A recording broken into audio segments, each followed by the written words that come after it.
আসসালামু আলাইকুম। আজকের সময় নিউজে আপনাকে স্বাগত। শুরুতেই সংবাদ শিরোনাম, পরে বিস্তারিত। দর্শক, জানিয়ে দিব আমাদের হাতে পাওয়া সর্বশেষ আপডেট বাংলা সংবাদ। শুরুতে থাকবে সংবাদ শিরোনাম, পরে বিস্তারিত। মির্জা ফখরুল হোসেন পরবর্তী রাষ্ট্রপতি। তারপর জানিয়ে দিব প্রধানমন্ত্রীর কাছে 9 দাবি হেফাজতের।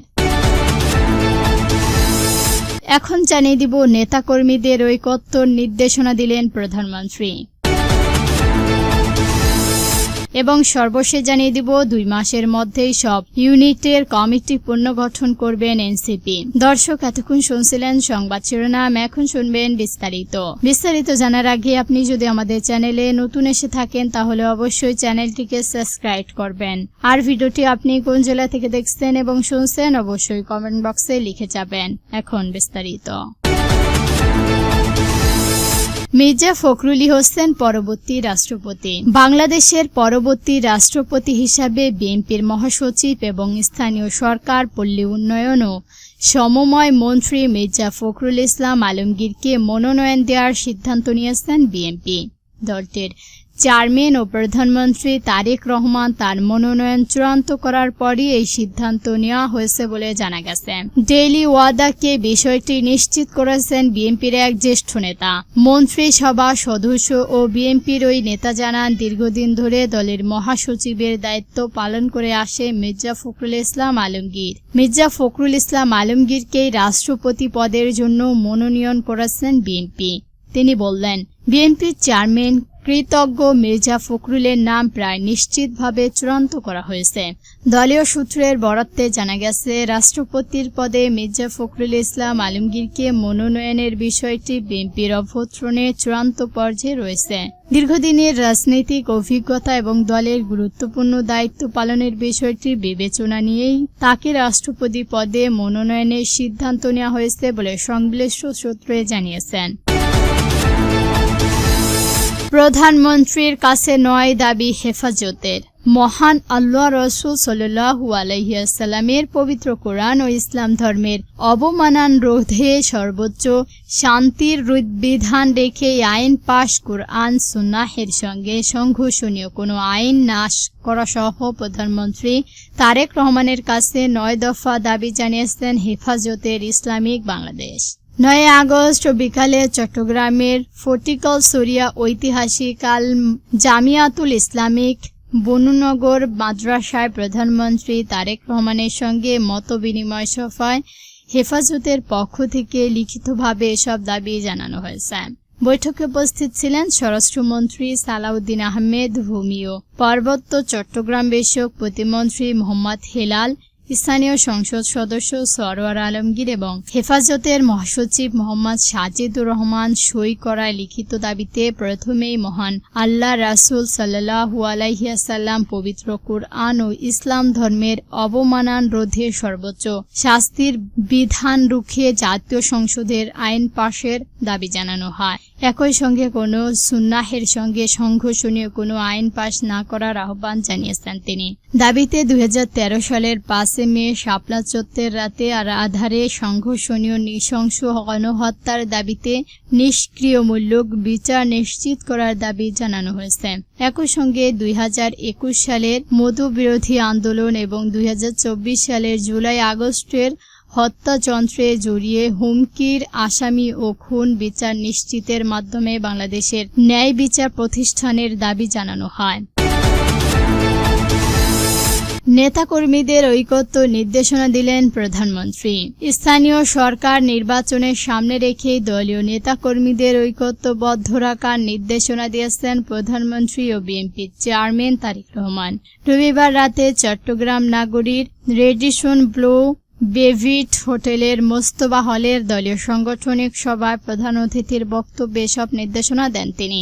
চট্টগ্রাম নগর বিএনপির আহ্বায়ক এরশাদ উল্লাহ সভাপতিত্ব সভায় অন্যান্যর মধ্যে বক্তব্য দেন অর্থ ও পরিকল্পনা মন্ত্রী আমির খসরু মাহমুদ চৌধুরী, স্বরাষ্ট্রমন্ত্রী সালাউদ্দিন আহমেদ। সভায় উপস্থিতি একাধিক নেতাকর্মী জানান, প্রধানমন্ত্রী তার বক্তব্যে বলেছেন, দলটি আপনাকেই নিয়ে, আপনারা ঠিক থাকলে দল ঠিক থাকবে।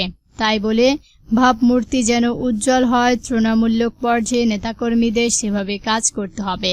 নেতাকর্মীদের অবশ্যই মূল্যায়ন করা হবে, তবে সবকিছু সময় দিতে হবে। প্রধানমন্ত্রী নেতাকর্মীদের উদ্দেশ্যে আরো বললেন, নিজের মধ্যে বিভেদ থাকলে চলবে না।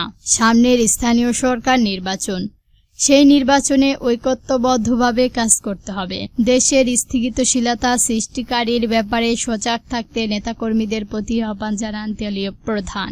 সভায় উপস্থিত ছিলেন ভূমি ও পার্বত্য চট্টগ্রাম বিষয়ক প্রতিমন্ত্রী Mir Mohammad Helal Uddin, BNP chairperson vice chairman Gias Uddin Kader Chowdhury, Chattogram city কর্পোরেশনের mayor doctor Shahadat Hossain, BNP chairperson উপদেষ্টা গোলাম আকবর খন্দকার, সাংগঠনিক সম্পাদক মাহবুর রহমান শামীম সহ চট্টগ্রাম মহানগর উত্তর ও দক্ষিণ জেলা বিএনপি এবং অঙ্গ সংগঠনের ভিন্ন পর্যায়ে প্রায় 600 নেতাকর্মী।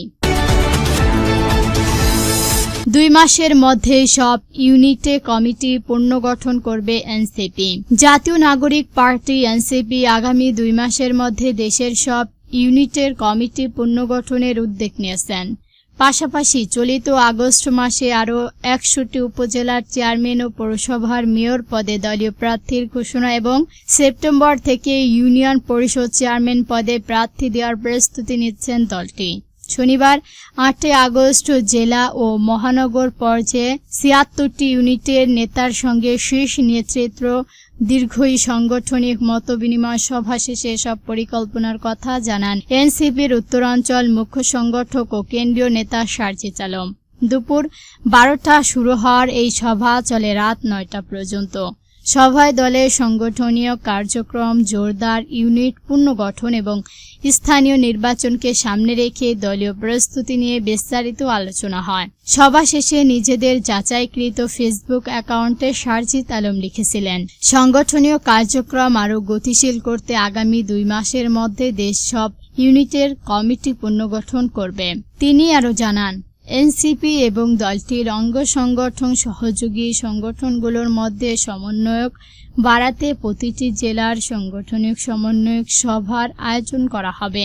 একই সঙ্গে স্থানীয় পর্যায়ে দলীয়ভাবে নির্বাচন করার প্রস্তুতি হিসাবে সেপ্টেম্বর থেকে প্রতিটি জেলা থেকে ইউনিয়ন পরিষদ চেয়ারম্যানের পদে প্রার্থী ঘোষণা শুরু হবে।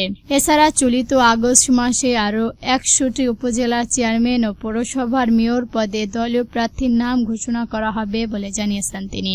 সার্জিস আলম বললেন, দলের সাংগঠনিক কার্যক্রম আরও বিধ্বস্ত করা হবে। দ্রুত দেশের প্রতিটি ঘরে এনসিপির একজন করে সদস্য থাকবে বলে আশাবাদ প্রকাশ করেছেন তিনি।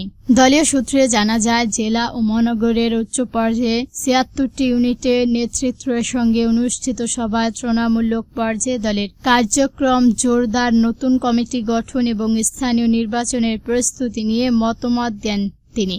দর্শক, আজকের সংবাদ ছিল পর্যন্তই। ভিডিওটি ভালো লাগলে অবশ্যই একটি লাইক দিবেন আর এরকম নতুন নতুন নিউজ পেতে আমাদের চ্যানেলটিকে সাবস্ক্রাইব করে আমাদের সঙ্গেই থাকবেন। ভিডিওটি সম্পূর্ণ দেখার জন্য ধন্যবাদ।